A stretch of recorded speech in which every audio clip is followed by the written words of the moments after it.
Hello, everybody. I am very enthusiastic today about making fried rice, so please bear with me on that. But before we get started, I am going to, let's start with our deep grounding breaths. I think that may help me out a little bit here too, to contain some of this energy and use it to teach and inspire instead of just being all jittery.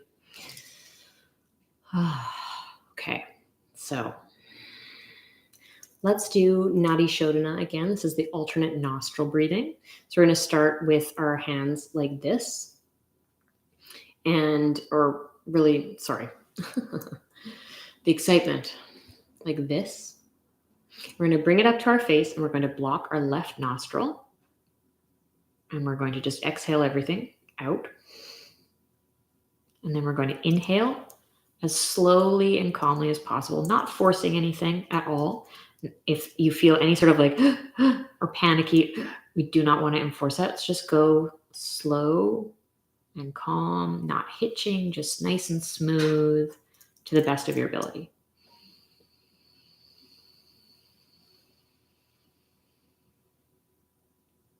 Just a quick pause, and then we're going to block our right now and exhale out the left.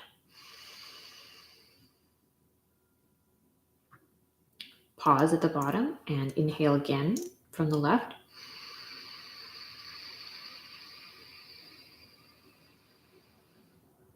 Pause, switch nostrils back to the right, and exhale.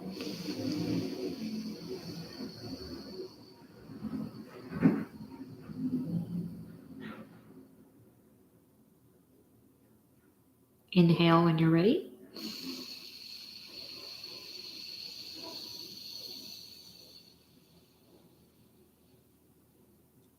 Pausing at the peak, and again switching to the right nostril or breathing out of the left.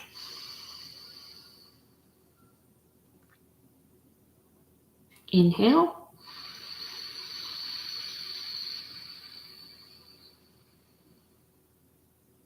Pause and switch, and exhale.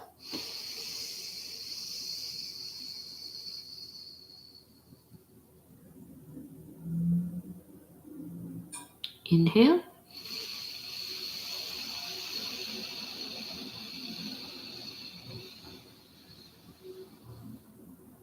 Pause and switch, and exhale. Okay, we're going to call that good for now. That really helped me, actually. I could feel it. Calmed me down. This breath balances the left and right hemispheres of our brain. Really lovely way to just get yourself to slow down a little bit and feel a little bit more in balance at any time of day, actually. And I really encourage you to do it in the morning or before bed.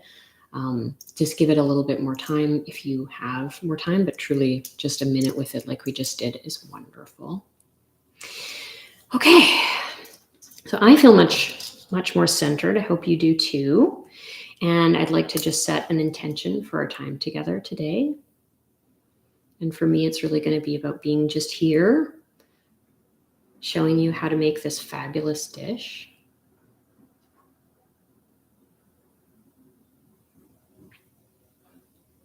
Showing you through my own modeling, your innate ability. Showing you technique that you can make your own, which is really where the magic is.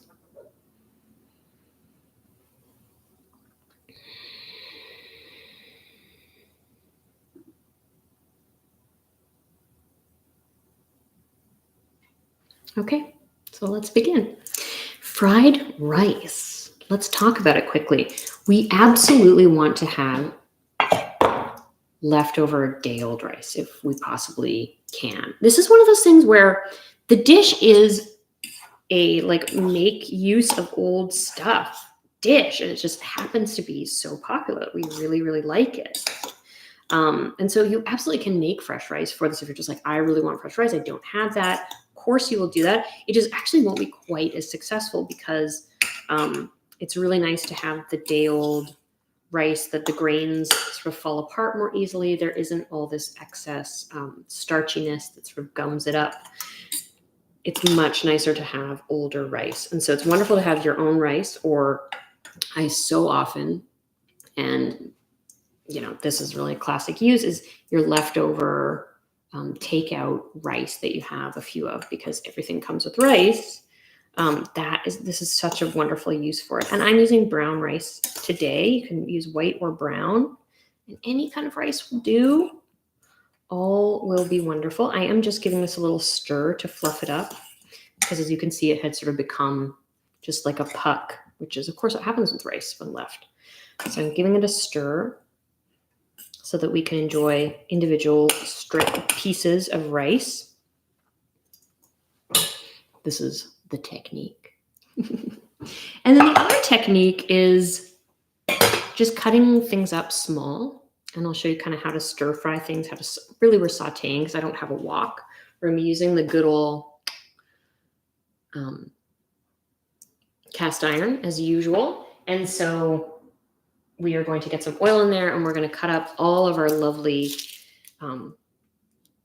our aromatics, our really strong flavors, and then our vegetables and whatever else we're going to use, and just get going. And you'll see how simple this is. And I didn't give you an exact recipe. I'm giving you a guide, because this is really a technique, how to make fried rice, not how to make this exact fried rice, but really how to make fried rice out of what you have in your fridge on your counter. That's what I want for you. Okay. So we have our rice, and then we're going to have some ginger and garlic. And that's sort of to create these classic flavors. You don't have to use that. You could make this, you could make a curry version and add spices, or you could leave it very plain just with soy sauce. Or if you're using meat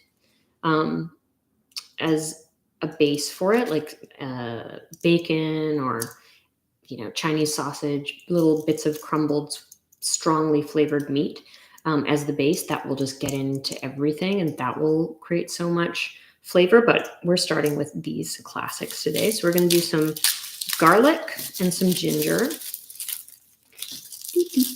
1, 2, 3 cloves. They're quite small cloves. And then I'm going to do, I don't know, that much ginger. And then I have a little bit of turmeric root, which I am going to add for fun also, and color. That could be fun. Okay. Oh, there we go. Okay. So I'm setting those aside.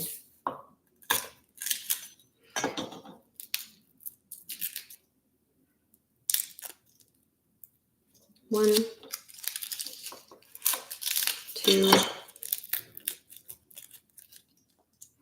and 3. Peeling it. Oh,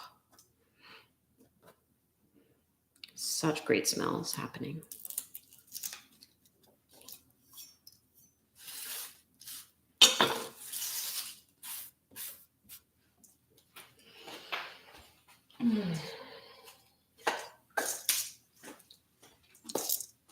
I'm really delighted today. Just one of those days. Isn't that great when that happens?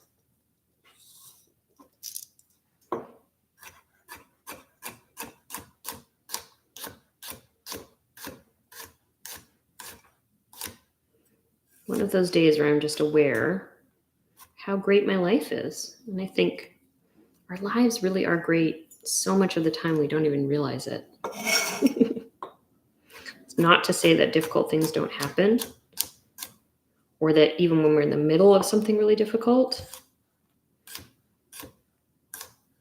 but we have so much. And I think today I am very much in touch with the fact that,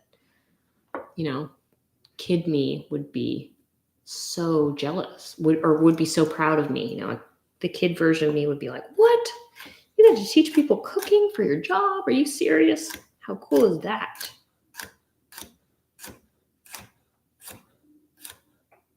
Yeah, that is really, really nice. So thank you all so much for that. It means a lot. All right. So I'm keeping them kind of larger like this because we're going to keep them in the pan although I think I might cut them up just a little smaller. I'm going to have them small with the ginger. Lovely. Okay. And then the ginger. And you can peel the ginger if you're a little more bothered by that. I don't see the point. Like, I'm going to cut this up really small, really fine. And so I know for me, I'm not going to notice the bits of papery outside. And my general understanding is that the peels of things are kind of good for us. They have nice vitamins in them. And so if we can eat them without being grossed out, let's do it. And I do like to chop my ginger quite fine. Everyone has different preferences. I know one of my best friends, her dad used to sort of have really big chunks of ginger in their food growing up. And it would flavor everything really beautifully. But then once in a while, you'd get a giant chunk of ginger and it would be like so shocking that she is a bit grossed out by that to this day, which is just funny. But things like that happen, of course. So I do like to make my ginger really nice and fine so that nobody gets too giant and shocking a piece of ginger in their mouth, because it is a powerful flavor.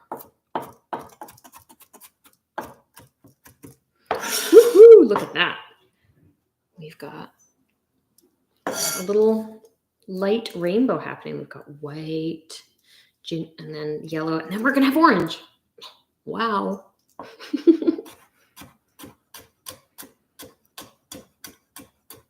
Not even planning it. And it's just has such a distinct aroma. It needs its own name. I feel like something with a T. Torquid. Twerklid. I don't know. Something like that. Something with a T and a like sound is the smell of it. It just is. All right. Here we go. Turmeric. Beautiful. So there's our aromatics. And then for me, I had an orange pepper, an orange carrot. Oh my gosh, so much orange. And then green broccoli. So these are going to be the colors that we're working with. You know what? I also have a yellow pepper. I'm going to put that just to be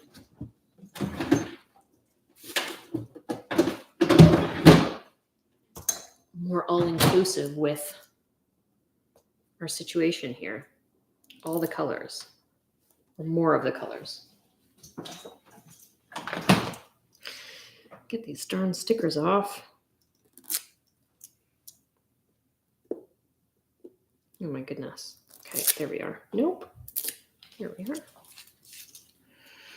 And I am going to cut all of these up because I'm going to actually saute the vegetables first and then add in the aromatics, because otherwise they'll get too dark while we cook everything up together. And I know a lot of people will in a wok sort of do these and then take them out and then add in the next. I just really can't be bothered with that step. I don't think it makes that big of a difference.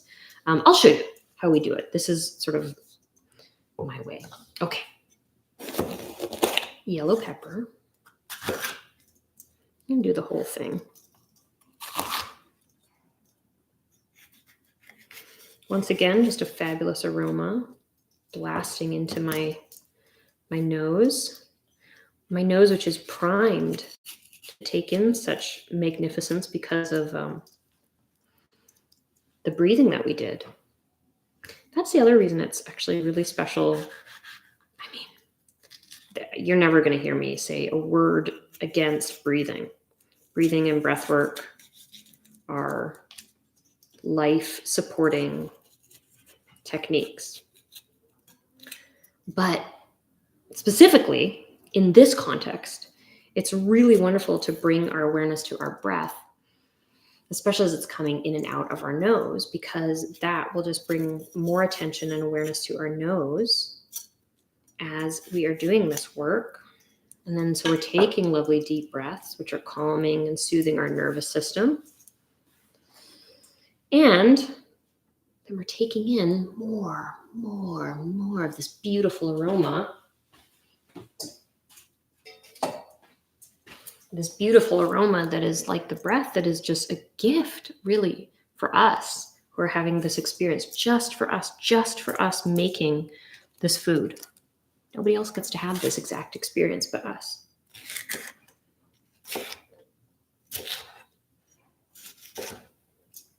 And so if there's any way to prime your body to just take in as much of this goodness as possible.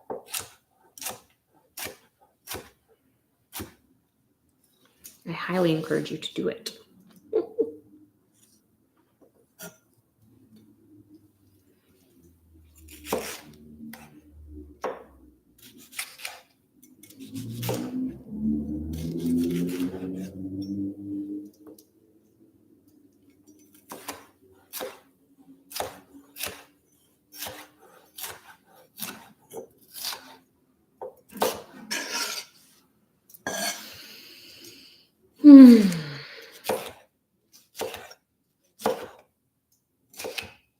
So as you can see, I didn't say it, but I cut it into quarters and then strips, and then now I'm making it into same size pieces. And I guess a technique thing to just really be really clear about here is we absolutely want to have everything be small and bite size, because we want it to sort of intermingle with the rice. If I had big old pepper strips, it would be quite awkward to eat. You'd be like, okay, I'm trying to grab some rice and then this thing is like falling off my fork. You want to kind of think about that.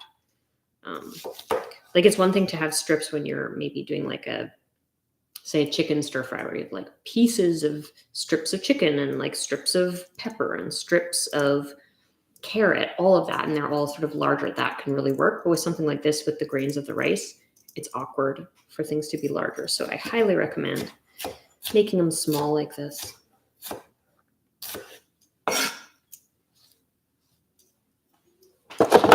Woo! And again, I'm not going to peel my carrot.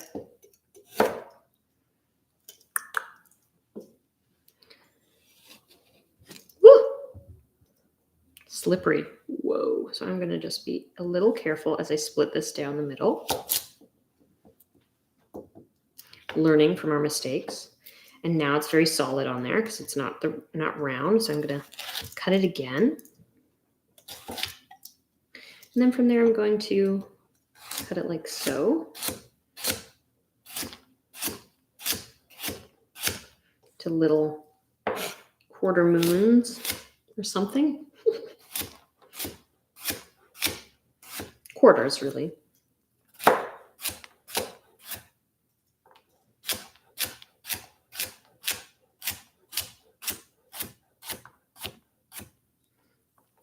Wonderful.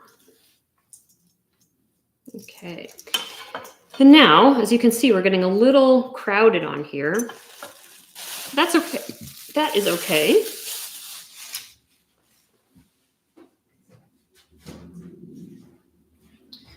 Broccoli. And now I will show you. This is not the nicest broccoli. This is like, I left it in there by accident.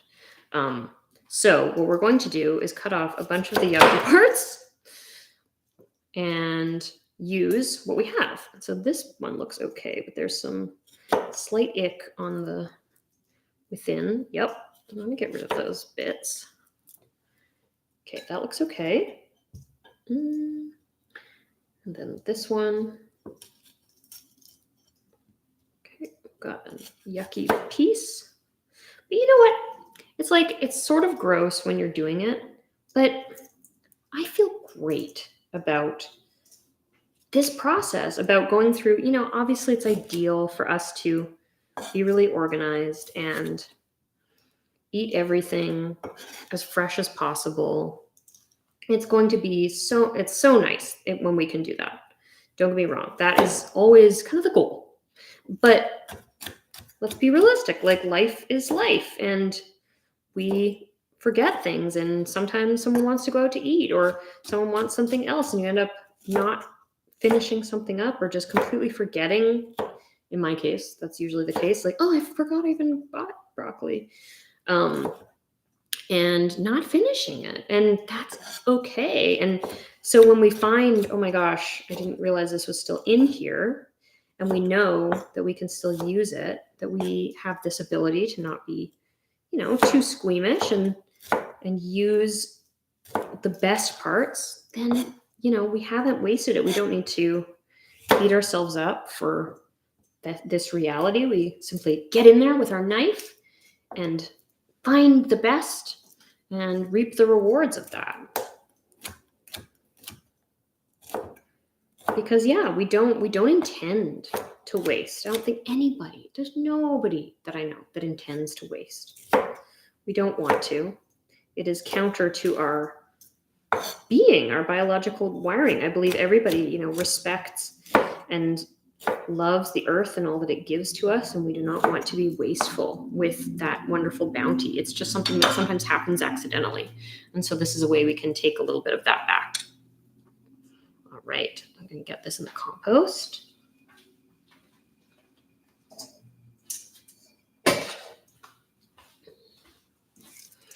This technique is also so great for if you're cooking on a budget, which is, something I should talk about more here because it's so much of the work that I've done. My book, Good and Cheap, is about that.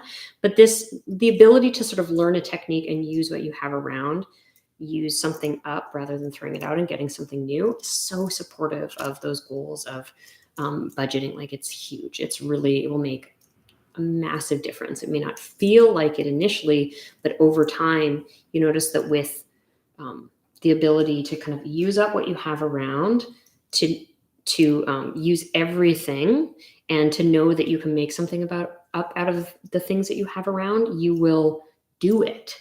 And then you'll find that you're not like buying more than you need, which really cuts down on waste. And you'll find that you're choosing also to cook at home more because you're having a good time doing it. And you have a variety of things that you can make and that you can feel happy with. And therefore, you'll choose that more frequently, which is sort of the gentler version of starting a new habit, when we can really make it a lovely place that we choose and want to go, rather than something that you're doing because you have to. And it's okay if you have to as well. All of it will be good for you. So these are the veggies that we're going to be using. We're also going to finish with I have a thing of cashews here. We're going to add those towards the end. And then we're also going to add a couple eggs towards the end. And we also have some soy sauce here. And I have some scallions, which I might just add at the very end. But let's get ourselves situated over at the stove. I am going to grab our camera and bring it over. Wow.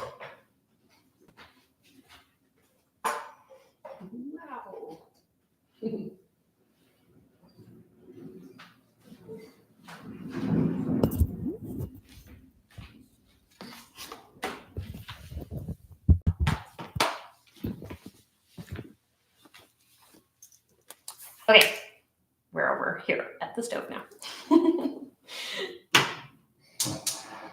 Turning on the heat, adding some oil. I have this extra virgin olive oil. It's like for cooking. It's not very high quality. And so I'm adding, what's that? It's like a tablespoon, maybe a little bit more. It is called fried rice, and I always think it's a little bit confusing because it's not like deep fried, but the oil is important. And the reason a lot of people do the aromatics and the oil to begin with is just to make sure that the oil is flavored. And this is something I've talked about in so many classes, that we want to add our spices and all of that in with the oil so that the oil can carry the flavor throughout the dish. But we're going to find that we're going to have that the aromatics are going to get mixed up amongst the vegetables. And I just don't want to have any unnecessary steps personally. You can try it both ways and see what works for you. If you don't mind sort of doing that step where you are sauteing something and then take it out, go for it. Otherwise, do it with me. I've got this on about a medium heat. Bring my little board of veggies over here. And soy sauce. Actually, it's not soy sauce. I always say soy sauce, but I only ever buy Tamari. Because it's my absolute huge preference. All right, so we're getting nice and hot. So let's get these veggies in. I'm doing all of the cauliflower, carrot, and pepper, just all together. And if you were adding strongly flavored meat, I would recommend adding it in at the beginning, actually sauteing it before this, or adding it something like bacon or any kind of like little sausage or anything like that. Put that in now. Chicken, I would wait. If it's already cooked chicken, you can add that later. And even uncooked chicken, you might wait a little bit and do it after this. But for something that's a flavor, we want to add that in right away. I'm going to add just a tiny bit of salt. We are going to be using primarily the Tamari for flavor, but the salt helps release the water.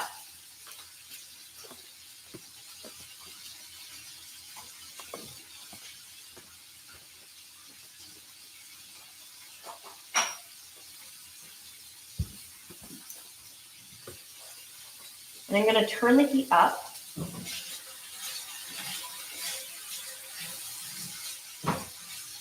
And again, if you're using a wok, you want to do the really fast, hot version, go for it.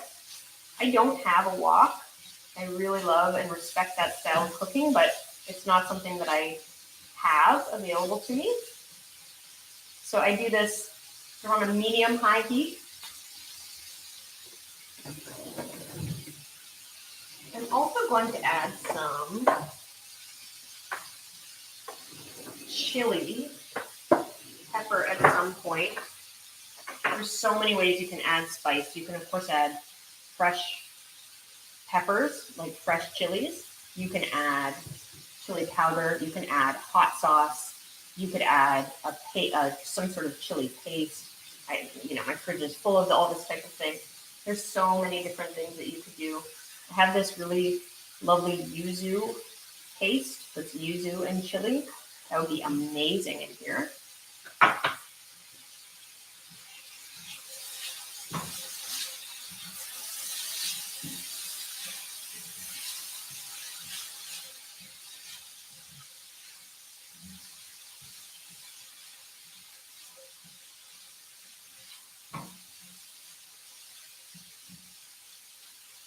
As you can maybe see, it's loud. I'm going to talk loud over this beautiful sizzling sound. Isn't there something fun about that? The broccoli has become a much brighter green, which is always an indication that it's cooking. And the other thing I want to point out, and this is something to look for, just again, for the technique of this, is you can see I have enough oil that nothing is sticking in any way. Everything can move smoothly around the pan. That is what we want. And we want to keep that situation for when we add in the rice. And if we find that things are beginning to stick, I will add a little bit more oil. Make sense? Okay. So now I think it is time to add these aromatics.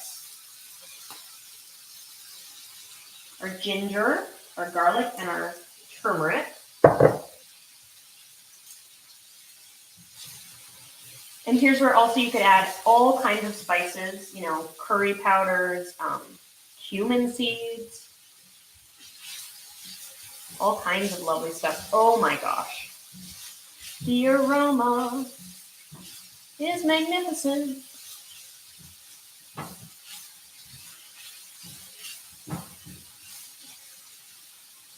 Just wow.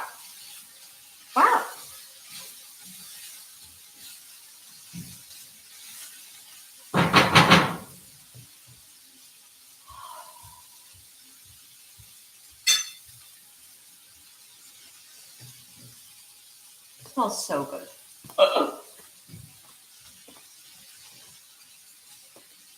I'm going to bring over my rice.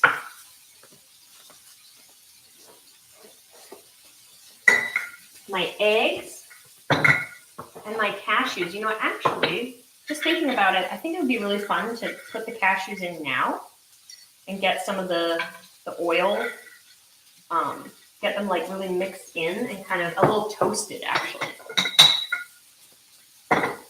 Not necessary, but fun, right? Let's get them more toasted. So I'm mixing them in.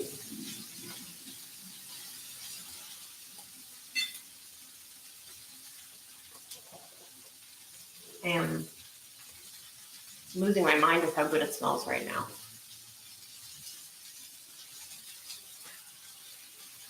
Oh.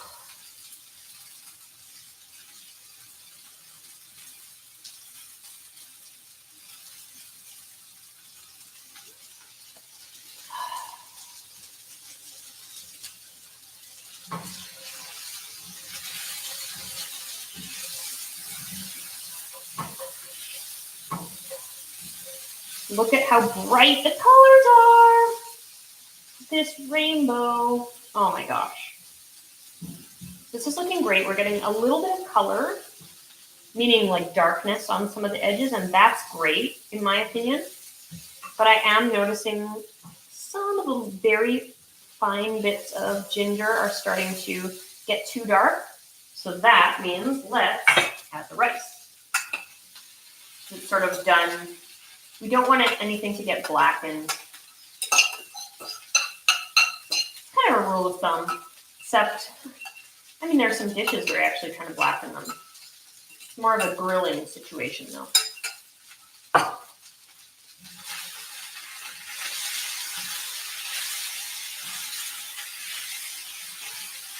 Okay, so as you can see, what I mentioned earlier, we don't want anything getting too stuck to the pan.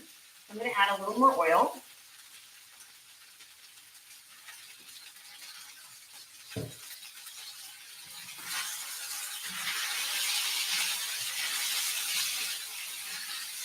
And I'm going to turn the heat down a little bit.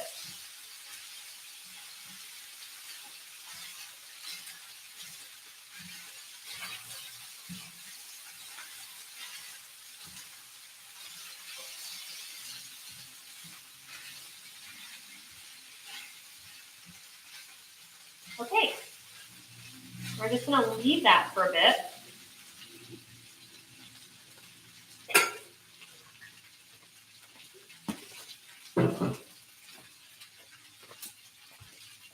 It really is kind of comically loud, isn't it? Like just how powerful the sound of the snapping and bubbling oil hitting all of these different things.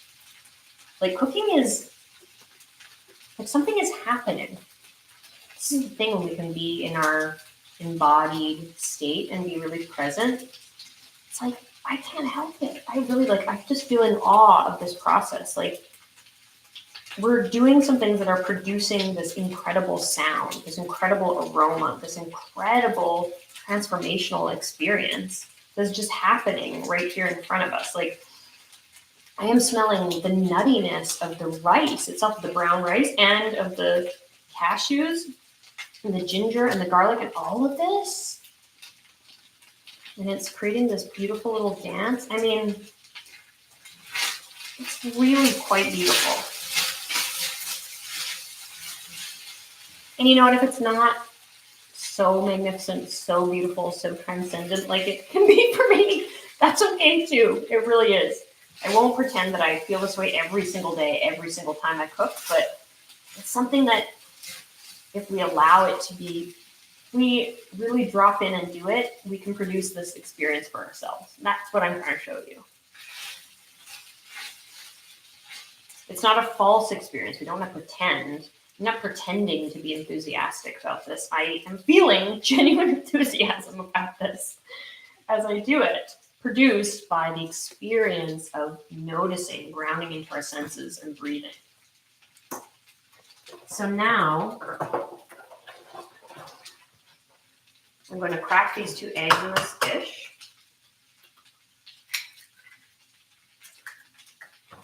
And like, there are no rules as far as I'm concerned, really, when it comes to food.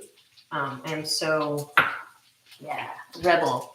But I genuinely think that fried rice is nice with eggs in it. It's a big part of the experience. So let's do that part. And let me show you, because I think for a lot of people, this is the moment where it's like, wait, how do you get eggs in there?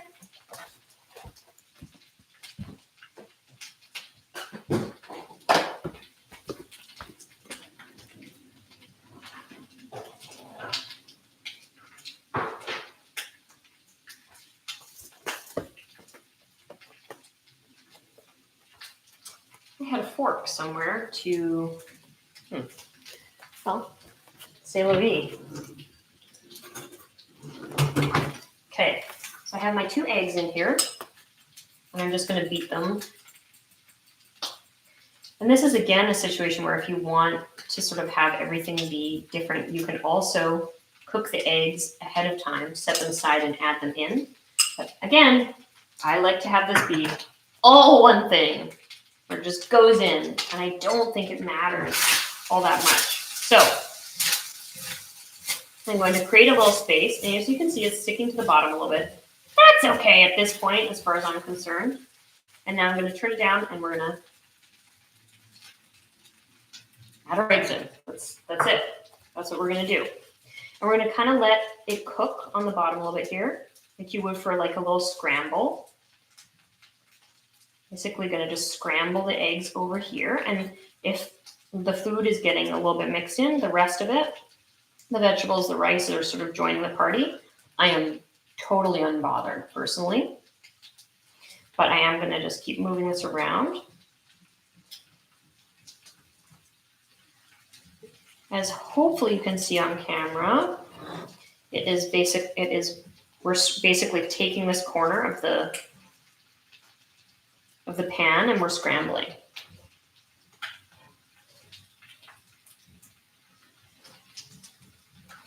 Getting there.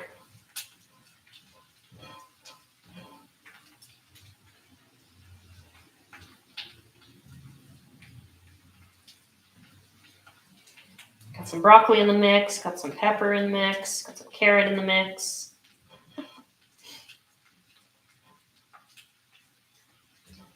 Definitely got some rice in the mix.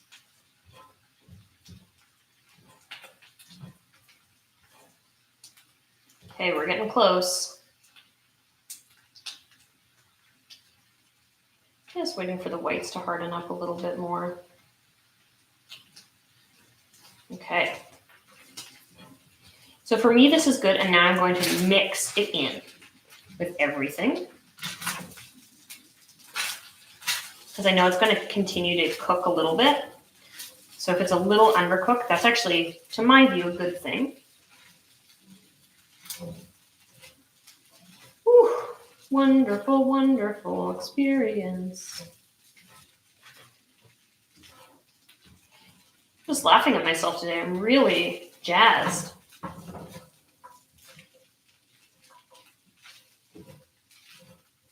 Okay, this looks magnificent to my eyes. I'm going to taste it, and then we're going to add our tamari for seasoning. It's good, but it's just, I'm not tasting anything very powerfully because it's under seasoned. It's not salted enough. So we're going to add this tamari, and I am eyeballing it. But do like a tablespoon to begin with, like a decent amount. Like, this is the flavoring. This is important. This needs to bring everything together. I might have actually overdone it a little bit. Maybe do 2 teaspoons to start if you're using sort of this quantity. This was a cup of cooked rice, like after cooking. So whatever that is, like 2.5-ish cups of cooked. Okay, so let's taste this again. Ooh, it's looking good.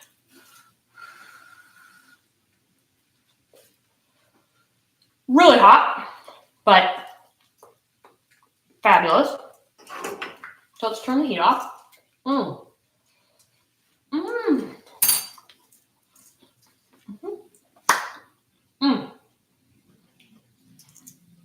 I love it. I'm going to bring the camera back over here and we will scoop this up and just do some little cute things to the end, and we'll be done. Okay.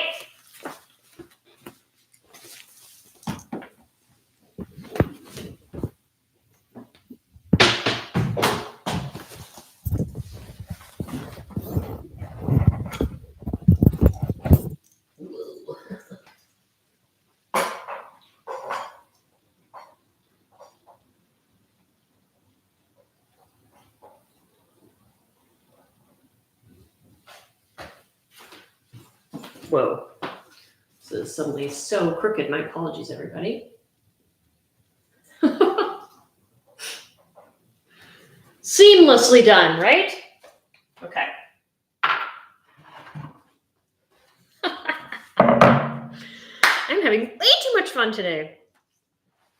There's no such thing as far as I'm concerned, so as long as nobody's getting hurt. All right.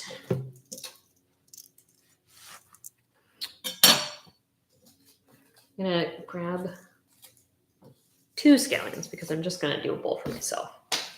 Let's get a really nice bowl. Got this low, wide one so you can really see how cute it is. And these are also a little past their prime, these scallions. Usually they don't last long enough to get this way in my home. I use a lot of scallions.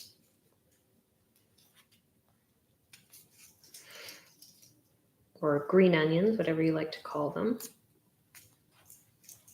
I find that in the northeast part of the US where I live, people tend to call them scallions, so that I've gotten used to that.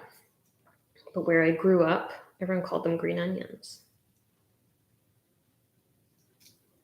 Okay.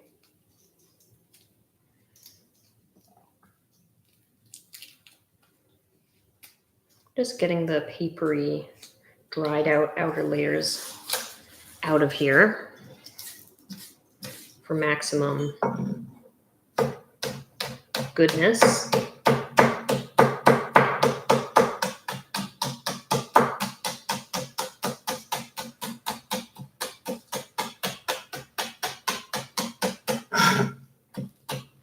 And I always tell you to go slow. Go slow if you want to, but sometimes it's fun to go fast.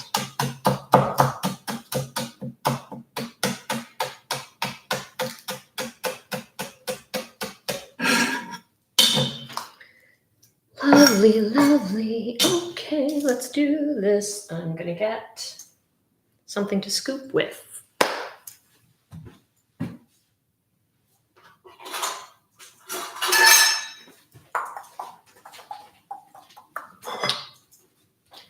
Scoop.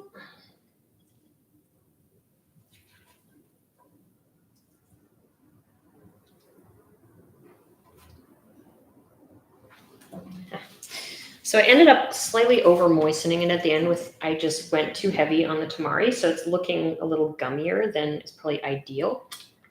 But we don't care about that here. You understand the technique. In general, we want to have fried rice where the grains all fall apart nicely. It's not too moisture heavy, so it's clumping up. But this is wonderful. The flavor is all there. And when you make it with fresh rice, that definitely will happen. You won't get the sort of bits falling apart. But this is great. It tastes wonderful. There's everything we want in it. And the texture is totally pleasurable. So we're scallionsing this. And I think I would like some hot sauce myself.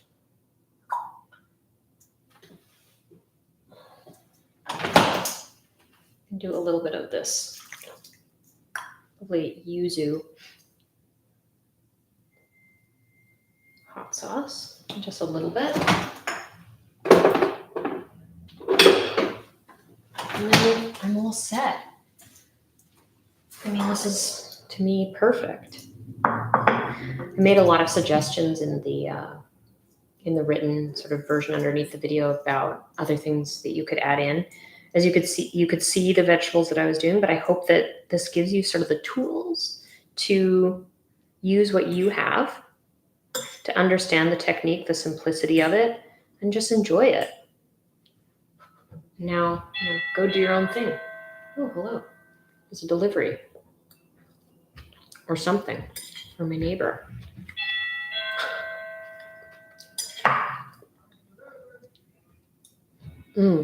Wonderful. So since we're a little quick today, which is great, I'll let you go, I promise, but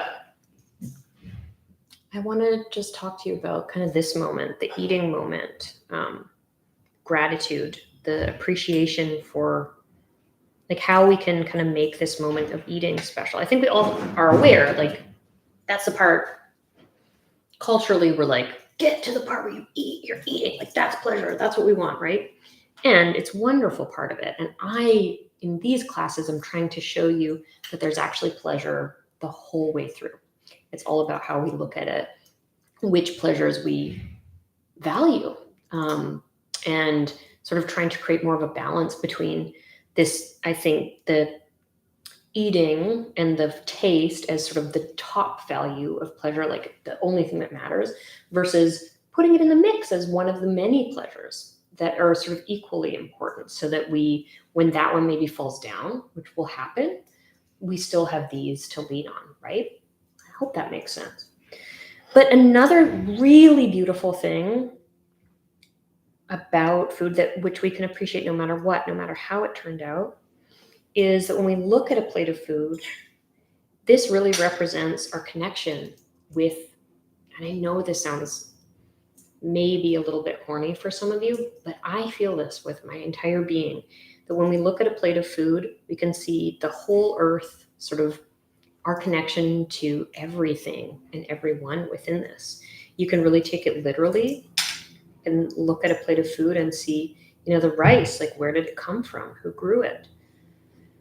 Like, how did we even learn this recipe? How ancient is this process? All of those, the cultural connections, as well as the sort of physical connections of even thinking, like, where did I buy these things from? I earned money in order to go be able to buy them, be able to share it with you. All of this stuff sort of comes together so that every single time we sit down and eat, when we eat consciously in this way, we can be aware that we're connected to absolutely everybody. And this is always true. But it's hard, I think, in our culture to feel it most of the time. And I think being able to just plug in to that feeling whenever we can is one of the most healing experiences we can have, because it's actually the truth. It's like this higher truth that's always there. We're all connected. We're all one. And if there's anything that can bring your awareness to that reality so that you can really feel it, not just up here, but really in your whole body, it's really worth taking a moment to do it. And it will nourish you in your soul in a way that is beyond the nourishment that we're getting from this, which is very substantial as well, of course. And it's all coming together, and that just makes it that much more layered and magnificent. Okay, so that is my lecture for the day. I hope you take it with the sincerity that I mean it. And I love you all. Let me know any more requests. Becky, this one goes out to you. Thank you so much for your wonderful requests. I love getting those. And we'll continue to honor them and look forward to everything in the future. Thank you so much. Bye.